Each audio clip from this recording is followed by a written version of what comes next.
everybody, this is Joshua Hatton with One Nation Under Whiskey, extra news edition, industry news edition, and a whiskey tasting edition with my dear friend, business partner, collaborator, whiskey taster, partner in crime, Jason Neil Patrick Harris Johnston Yellen in the hizzy. Yeah, cheers. This is the type of industry news I can get behind. Whiskey news is where it's at. I think about our end of year episode where we go through the whiskey advocate top 20.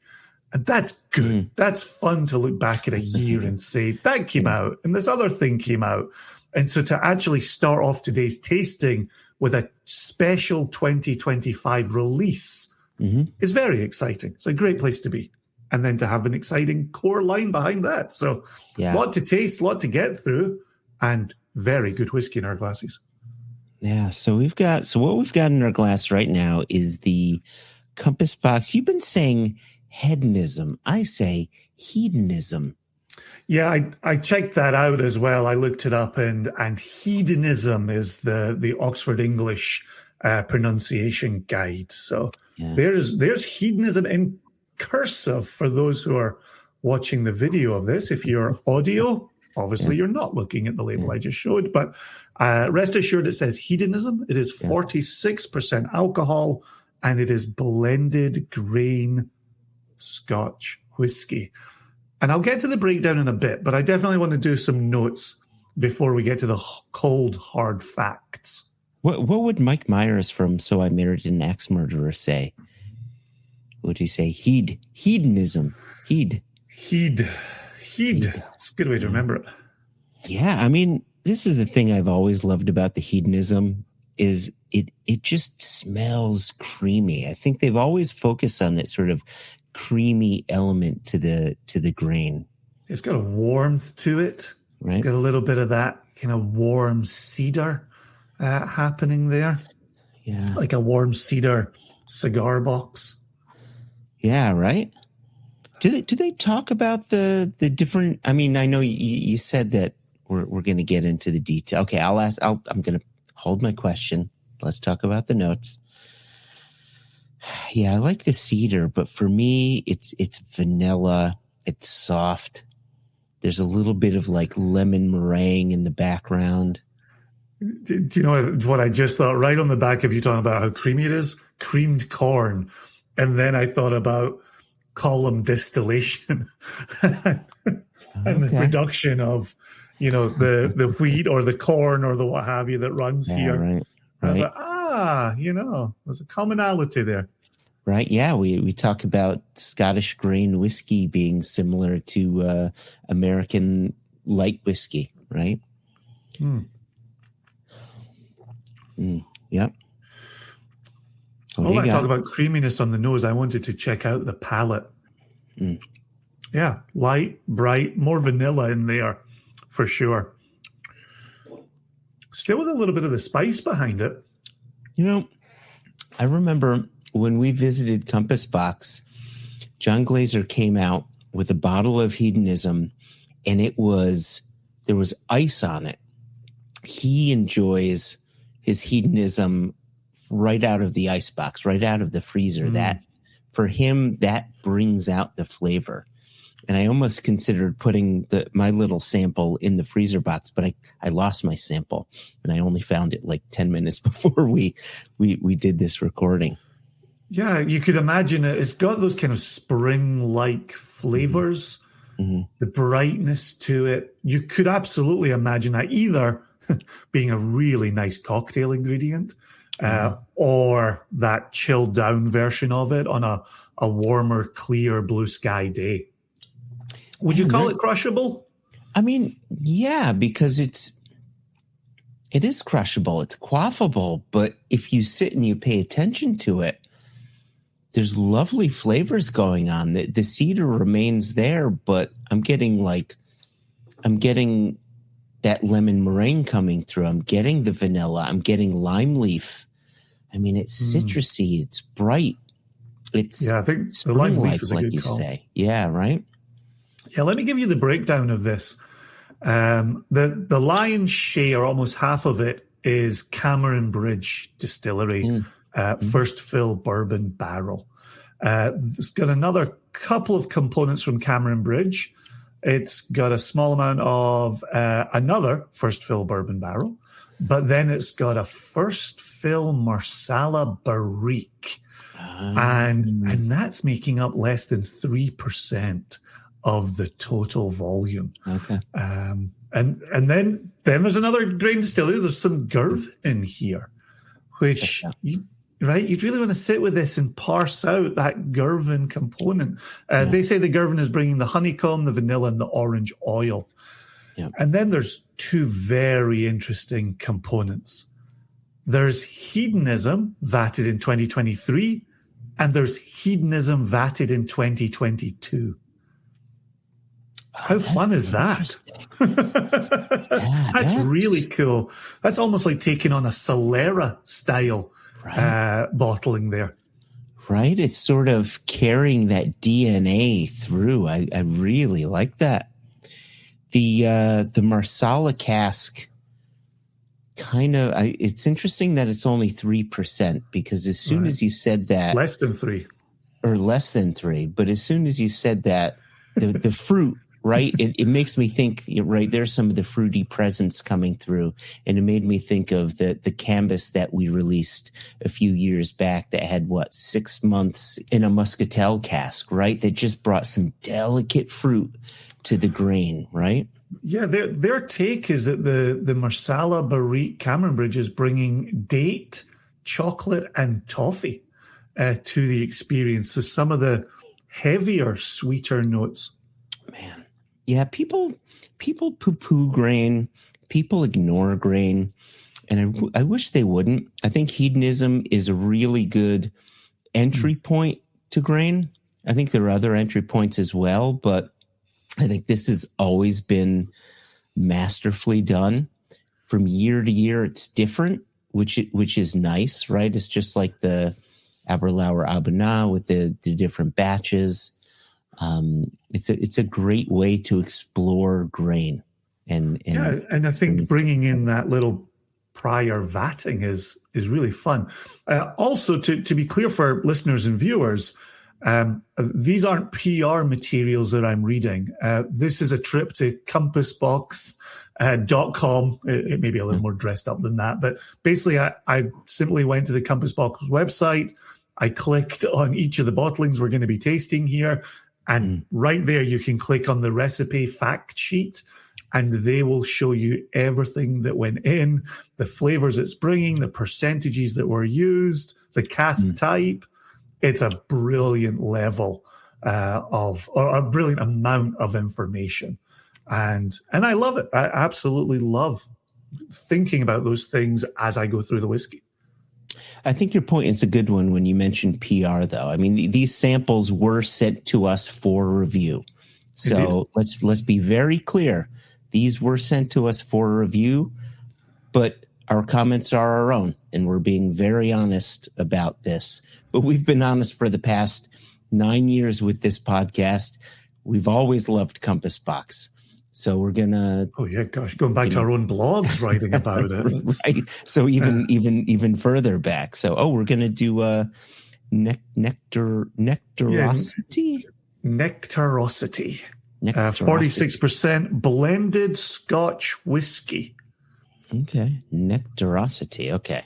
And again, everything we're tasting today is 46% non-chill filtered, non-colored. Okay. That's funny. I'm very curious to see the difference between Nectarosity and Orchard House, because going into this, I thought Nectarosity was going to be brighter, fruitier, kind of crisp apple. And my first note on Nectarosity was almost the fresh Plimsoll, the fresh Chuck Taylor soul here. Oh, interesting. It's something a little rubbery without being unpleasant, not to the degree of party balloons that I'm also fond of. Definitely the Chuck Taylor shoe soul here. Oh, No, see, this is floral to me. Yeah, no, I'm not. No, yeah, grain for me as well. Yeah, this is like walking into a greenhouse in the fall, and you're looking to plant some annuals, right? I'm getting all the different flowers going on. Like, to me, this is the nectar from the flowers that the bees go after. Like, that's what I get out of this.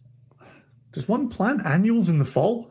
I don't know shit. Did I say fall? I meant spring. A season. It is a season. Question. What does the neck pore in nectarosity do? Right? Yeah. Right? I just avoided the nectar pour and just played it safe. God, I like the nose on that. I see what you're saying with the sort of delicate sulfur, right? The little party balloons, the lit match far in the distance. But for me, it's all floral. I like it. So for me, it's not sulfury. It's not sulfur. No.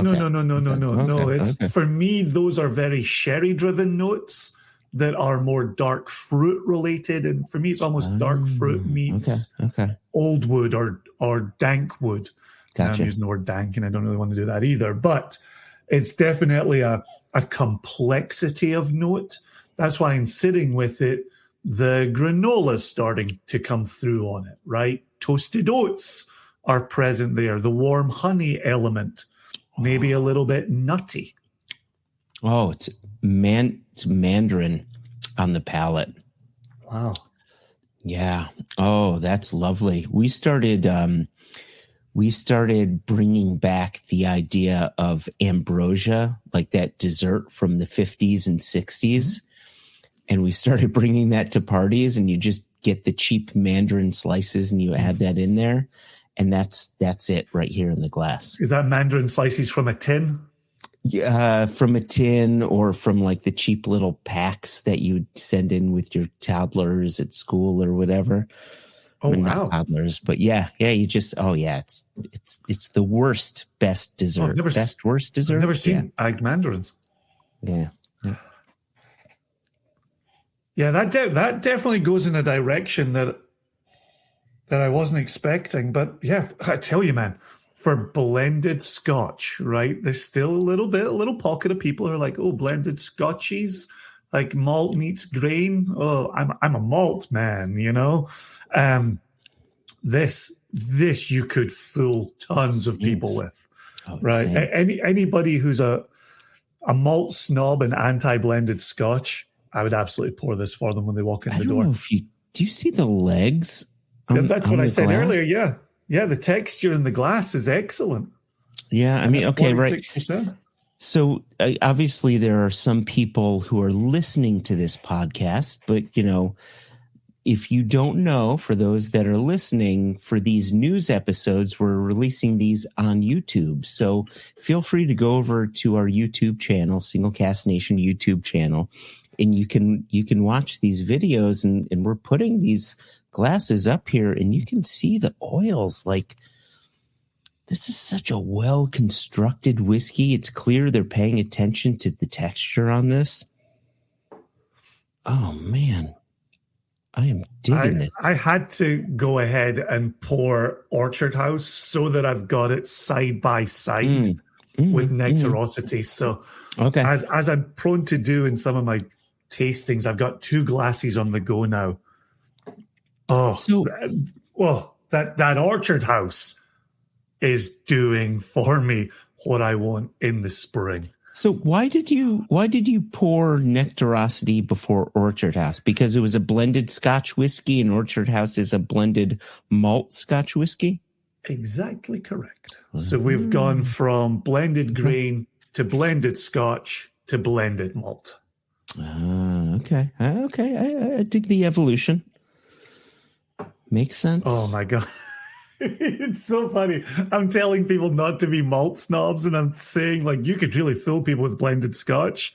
This Orchard House has absolutely got it going on. This Jason's in his happy place. Did you talk about the components of nectarosity? No, not yet. So while I'm okay. kind of getting my druthers here, I'll go back to nectarosity here. That's a good call. Okay, so there's a couple of different linkwoods in play here, but I'll give you the grain first. All right, this is nectarosity, everybody. Hear us out. So right? There's 5% of a Girvan Distillery first fill bourbon barrel. Mm-hmm. There's a 10% of Girvan Distillery refill hogshead, ex-virgin custom American oak barrel. There's then 4 elements from Cameron Bridge that come to about 20%. First fill bourbon barrels, all 4 of them. Okay. Then you've got a couple of Linkwood Distillery offerings. Oh, look at this. 22% of nectarosity is first fill Palo Cortado sherry seasoned butt of the Linkwood Distillery. We love the Palo Cortado. Yep, there you go. Right, and then there's almost 12% is a refill sherry puncheon from the Linkwood Distillery. Okay. Then there's 10% from Clinlish, second fill virgin custom American oak barrel, and closing out with 7% from the Balmenic Distillery, first fill bourbon barrels. So that's a Balmenic bunch. Yeah, there you go. If there was if there was a compass box that didn't have just a wee bit of Clinlish in there, right? Right. You'd question what was happening with the world. Exactly. Yeah. Oh gosh. Man, the nose on this orchard house. I'm going to bring this banner back up. Right, we're back to the orchard house. Gosh, that's pretty. Yeah. I'm not getting any of the sherry influence happening in there. This feels cleaner, brighter. This is where I'm starting to get some of that zestiness you were alluding to back in Hedonism. Mm-hmm. This has got. I almost feel like these lighter notes are just dancing. I know you like to go with effervescence on the palate. For this, for me, it's not quite effervescent on the nose, but it's very much a lifting nose. And so I have something coming out here, almost like the vapors are escaping the glass to express themselves. Do you get a slight dustiness, just a hint of a dusty quality to it? Like I'm not going so far as to like old school Bladnock dusty, but just a delicate dusty. As you mention it, could there be a used library book on the table next to you? Right? Yes. Yeah. Right? Yeah. Right. Could I'm not saying that this is not pejorative. This is not in a bad way. This is, facets. I was starting to move towards crabapple on the nose, or even like a sour, or like a crisp green Granny Smith. That's beguiling. Someone gave me shit for us using the word beguiling. That person's not welcome to purchase Single Cask Nation going forward. And I forget what the note was, and he said, "What's so beguiling about insert note here?"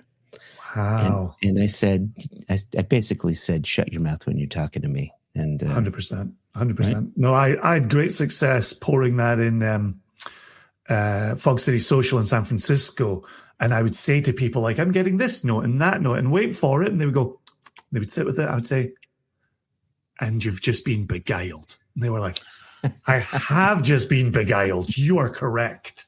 So much more success in San Francisco. There's just a touch, a hint, a wisp of smoke coming through across the palate, right? 100%. There's a wisp of fresh hospital bandage as it transitions from the end of the palate into the finish. Oh no, it's not. For me, it's not hospital bandage. This is campfire. This is campfire. You've woken up in the morning, or maybe you've woken up in the middle of the night because you want to see the stars, and the embers are there, and it's just a little bit of smoke, right? Yeah. Yeah, no, but as you know, that fresh hospital bandage for me is the smoke component. It's not not iodine, it's not medicinal. Yeah. Oh gosh. I'm excited to see what is in this. I've got the page tabbed. I haven't read it. But I'm curious, where's the Highland peat coming from? And will we be correct? Is there Highland peat in here? Oh my gosh. God, are you standing with your campfire smoke being Highland peat, clearly not Isla peat, or are you? Yeah, I mean, there doesn't seem to be a coastal element to this. It's. I mean, I wouldn't call it floral. Let's put it this way: I don't think that this is Isla peat. This has to be like declarative statement. That's exactly what I wanted. Right. I wanted you on the record making, a very strong statement. I'm definitely thinking Highland peat. So let's go for the reveal here, because there might be a bit more discussion to be had. Oh gosh. Yeah. Oh my gosh. Hold on. Let me see. Right. 1, it's 2, 3, 4, 5, 100%. 6, 7, 8. It's all Ardbeg. It's 100% Ardbeg. Am I right? There are single cask of Ardbeg, 1974 Providence. There are 8 components to this. I'm trying to see the largest. The largest is 27% from a distillery near the town of Aberlour. I wonder if you have to drive near Blackspoke Bridge to get to that distillery near the town of Aberlour. Mm-hmm. Yeah. That is a first fill Oloroso sherry seasoned, but with an 11-month finish. So I do not. I was on the record blind. I do not get any sherry presence in this. No, not at all. That's so interesting. And certainly not for that cask to make up 23%. No, not at all. Of the blend. Mm-mm. Okay. Oh, guess what? You're reading Orchard House, right? I was going to say, guess what? I opened the wrong tab. Yeah, thank you. Okay. This is good. Okay, so completely disregard what I just said. Even better. We are going to have a good chuckle here. So I will tell you the Orchard House is 41% Clynlish. There we go. That makes sense. 41% Clynlish. There's then almost 10% of this is a first fill Oloroso sherry seasoned butt from a distillery near the town of Aberlour. Okay. And we still don't get that component in here. So that's a little bit, it's like the triangle in a symphony. You maybe don't notice it, but it's there, making a little, right? It's like the dude's rug. It ties the room together. Right. The symphony would be different if that component wasn't in there. It's then got a couple of friends of ours. It's got a first fill bourbon barrel from the Glenmurray distillery. That's also 10%.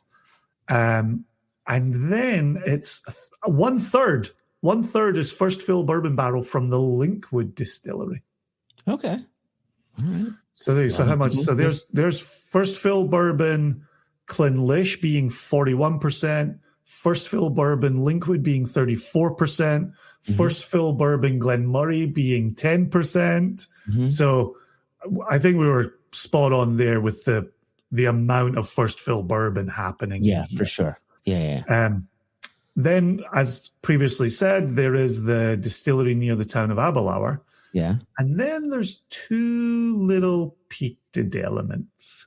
There's thank God.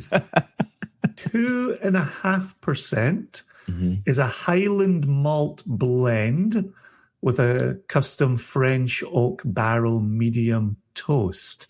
And I'm going to say there's nothing in the material here. I'm going to suggest that's Edrington. And I think we're getting a little bit of Glenturret, peated Glenturret, a.k.a. Rudvor. I think that's the little bit of Highland peat in here. So the French oak makes a little bit of sense to me because I was getting a bit of spice center palate.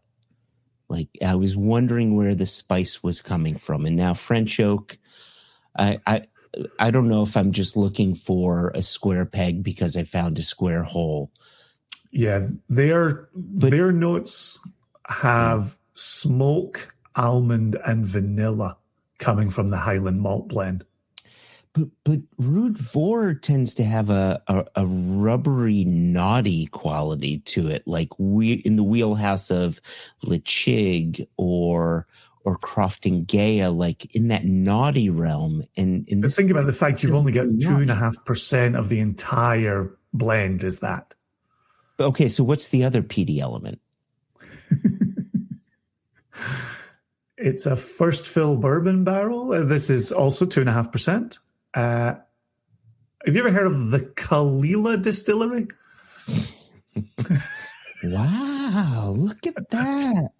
There's two components in here that I definitely don't get, and that's sherried Highlander making up 10% and 2.5% from Kalila. Those are I'm going to go on record saying those are mindfuck components.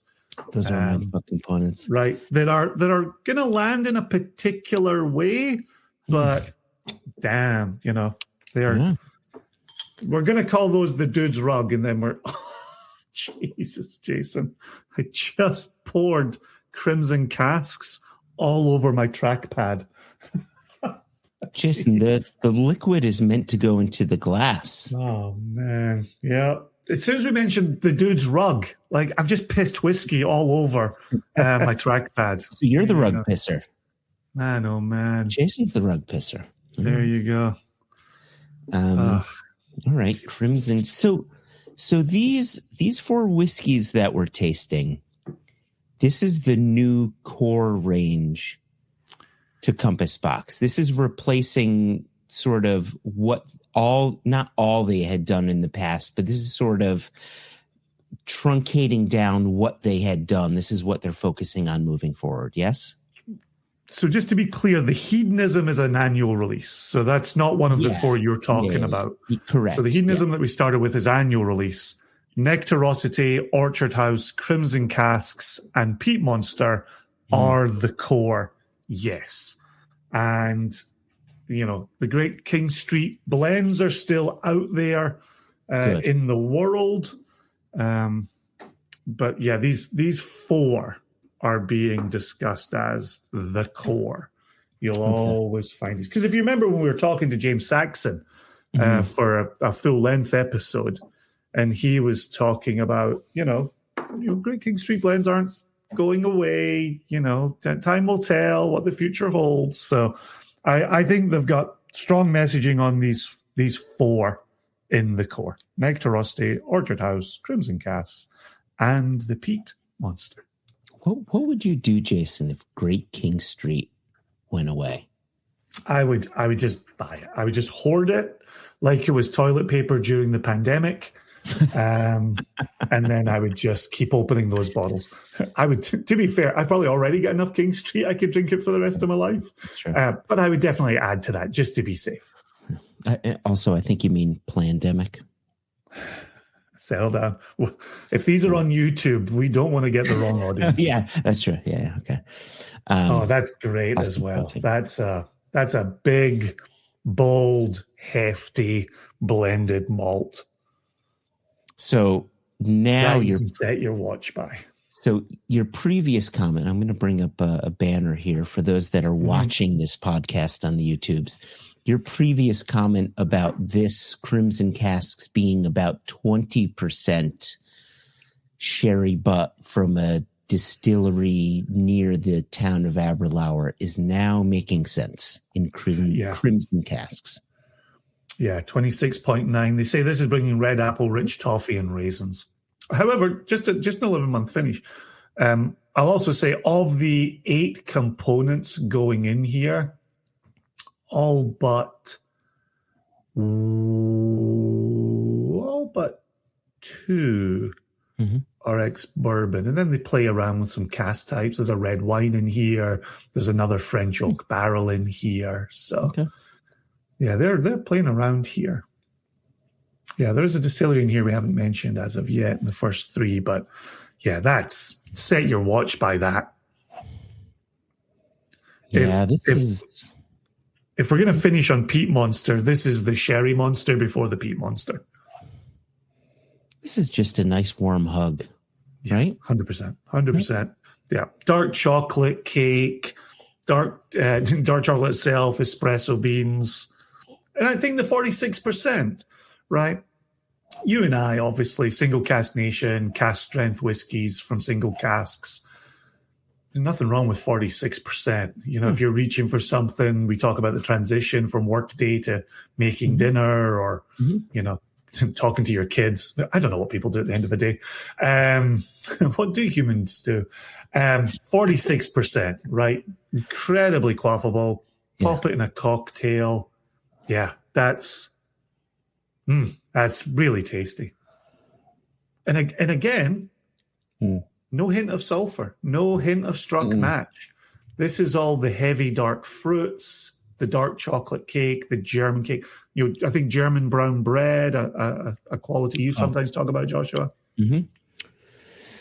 Oh, that's excellent. Yeah, no, the brown bread is spot on. It's actually two things. Oh, that's interesting. Right? So it's that German brown bread in a can, right? You open up the can in both sides and it's got the raisins in it, right? It's that sweet brown bread. But there's also that sprouted rye bread going on there. There's a bit of spice in there that's quite nice. That's got a lot happening. Yeah, in the fun of pouring the old Crimson Cask here, I've gone ahead. If I'm affectionately calling Crimson Cask the Sherry Monster, I've gone ahead and poured the Peat Monster as well for a fun little. Can I put a challenge forth to the folks at Compass Box? Oh. They should put out a cask strength version of this and partner. Hear me out, and partner with the band King Crimson and do a King Crimson casks version of this. There you go. Yeah, that idea is free. Yeah, no, I actually want royalties from this. I don't hand this shit out for free. I would like some royalties or the folks from King Crimson to write me a song. That's all I ask. That's cracking. Really whiskey. Wow. That Crimson Cask. Okay, so to continue the reveal on Crimson Casks, obviously I talked about that large 27% is the first fill Oloroso sherry season butt from the distillery near the town of Abelauer. The next largest component is actually 20% first fill Oloroso sherry season butt with a 4-year finish from the Glenmurray distillery. That's excellent to have Glenmurray in there. Right. I'll give you one of a large first fill bourbon components is the Benrinnes distillery, 14.5% from the Benrinnes distillery. Oh, interesting. They're also a worm tub distillery, if I'm not mistaken. Benrinnes. Could be wrong. Google machine on that one. And then the rest of the components, I'm not going to name them. There's a lot of components in Crimson Cask, but you've got another Glenmurray, you've got another distillery near the town of Abelauer. The Highland Malt Blend reappears. This time they say it's bringing in espresso, dark chocolate, and honey. That was also custom French oak barrel. You've got some sherry butt Tianinic and a fun, just a 6% component, a refill hoggy ex-Spanish red wine barrique from Glenmurray. And they say that's bringing clove, raspberry, and blackcurrant. I wonder if that Tianinic is bringing about that sprouted rye bread that I mentioned before. Tianinic always has that sort of grassy, sometimes vegetal thing coming through. They're saying the Tianinic is bringing red apple, wood spice, and butter. Butter. You say butter, I say butter. Yeah, that's because I was raised right. My mum would take her hand off the back of my head every time I said bar. Do you want to pop up the banner for the Peat Monster here? All right. Yep, will do. Oh, gosh. I say it in every single one of my tastings. Every time we get to the Isla Peat portion, I always say, and now my soul has come home. I just, sticking my nose into Peat Monster, my soul has come home. Gosh. Oh, so good. So this Peat Monster, I mean, the recipe changed quite some time ago. I remember getting this back in the day. I used to get the big Magnum, the 1.75 liter bottle, which was always right. That was the deal. That was the steal. But Jason, holy moly! Yeah, that's all the things. On the website, it does say a whiskey for Peat Monster, a whiskey that layers peaty and smoky elements. The recipe in 2019 has evolved to include older and more elegant Islay malts. There you go. Okay. Yep. Gosh, that is just... That's glorious. There's a bit of funkiness to it, but it's got that coastal element going on, which is nice, and it's warming. But it's sweet as well, right? There's a sweetness going on there. Yeah, the first note I got on the nose was smoky bacon, which for me can be very much a Lafroig note. When's the last time you had, as a vegan, when's the last time you had smoky bacon? 30 years ago. But I always feel it tastes like it smells. So that's true, right? And you can we smell it in Scottish bed and breakfasts early and often. So. That's a very good point. Oh, it's just, but there's also a minerality to it. There is that nice seashore pebbles going on the nose, which is something that I always get in Caol Ila. And so I'm going to be very honest. I don't know the makeup to Peat Monster, so I'm hoping that there's Caol Ila in here. I have to assume there's Caol Ila in here. Have to assume. I mean, it is a powerhouse distillery that makes a lot of spirit for blending. So, like you, I have to assume that. Right. And given that at one point, 20% of Glasgow Blend was Lafroig, I have to assume there's Lafroig in here. Oh, okay. Yeah, that's right. Oh, I forgot that little detail. Okay. Oh, man. Almost even like a little jalapeno skin starting to form on the nose now. Okay. Oh, here's the thing I've always said. All right. I never thought Peat Monster was named correctly, because I've never found it to be a monster. I've always found it to have a certain elegance and sophistication to it. And I think if you go in expecting a rugged, haggard peat monster experience, I don't think that's what you get. Now, obviously, if you don't drink peated whiskies, you probably do find this a peat monster. Yeah.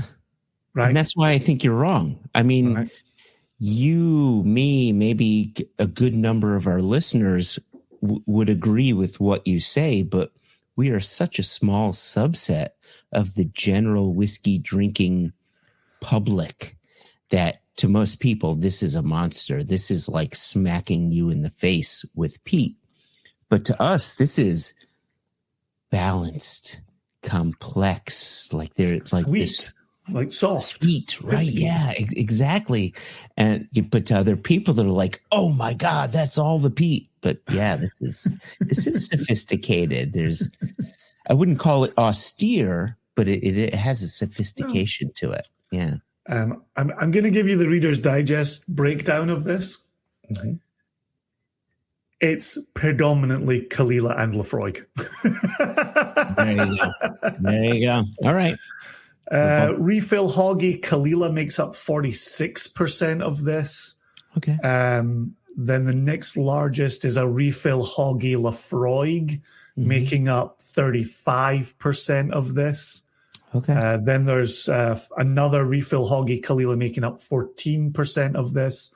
And then the little jumping off point here is once again our Highland malt blend in a custom French oak cask makes a cameo. 1%. It's Kalila, it's refill Kalila, refill Lafroig, and 1% custom French oak cask Highland malt blend. God, I would absolutely love to taste the difference between the Peat Monster without that 1%, just to do that side by side to see Agreed.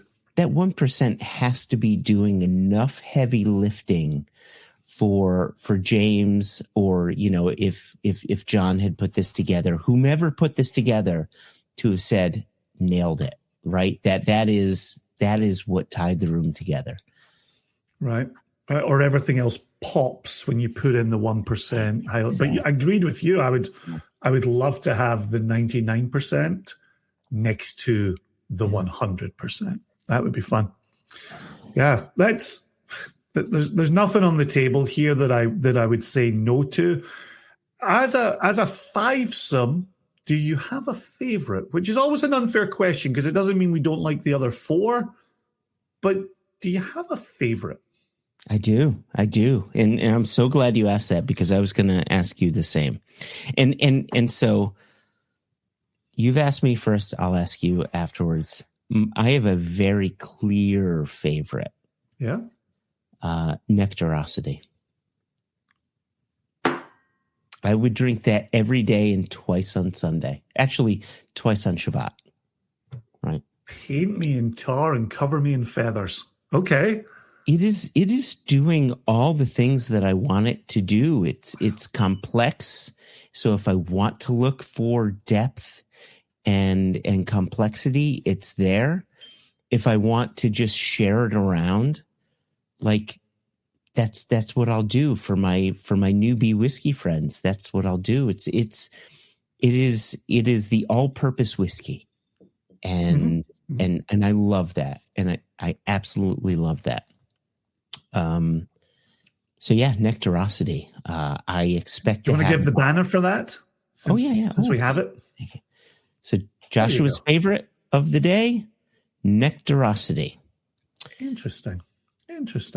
And so, Jason, Peat Monster aside, to be honest, I do love Peat Monster. There's no doubt about it. It's not the number one of the five for me. So not even Peat Monster aside. Peat Monster included.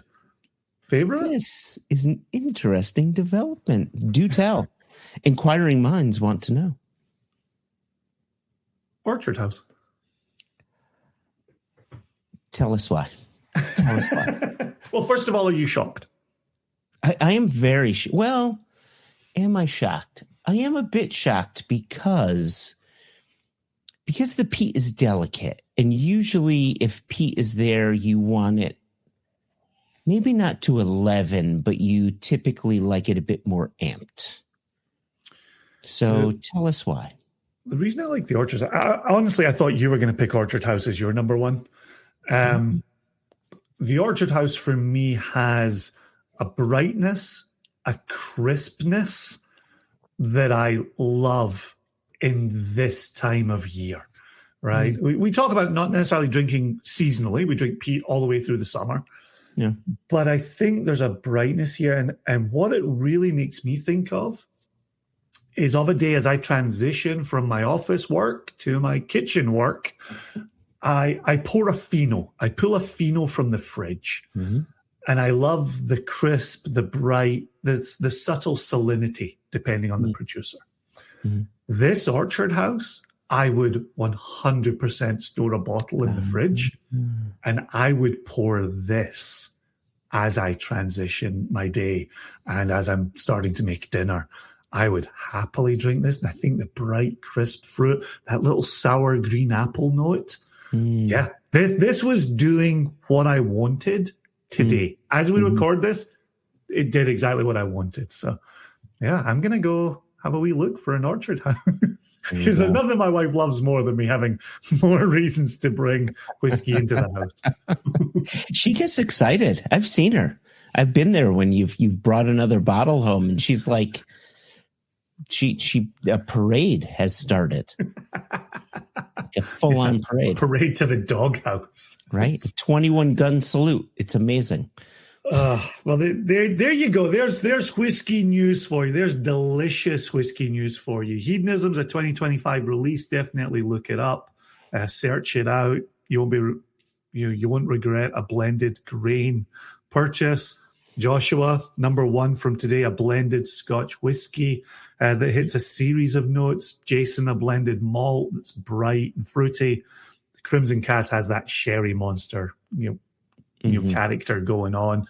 And then Peat Monster, 99% Caol and Lafroig, with just 1% of Highland malt and French oak. So, yeah, thanks to Compass Box's PR team for sending these to us.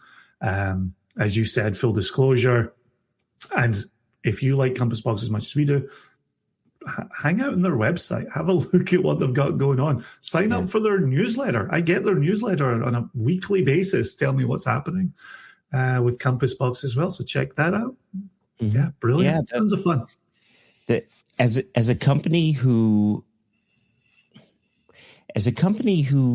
really likes to focus on transparency, the fact that they do the same, it's admirable. Check it out. I agree. So that aside, if you have any questions, info@singlecastnation.com. If you've enjoyed this podcast on the YouTubes, subscribe to our channel down below. If you tap that little alarm button down there, you're welcome. You will be alerted of new videos. So please subscribe to our YouTube channel. If you want to review our podcast on Apple, Spotify, whatever you listen to podcasts on, please do that. That would be wonderful.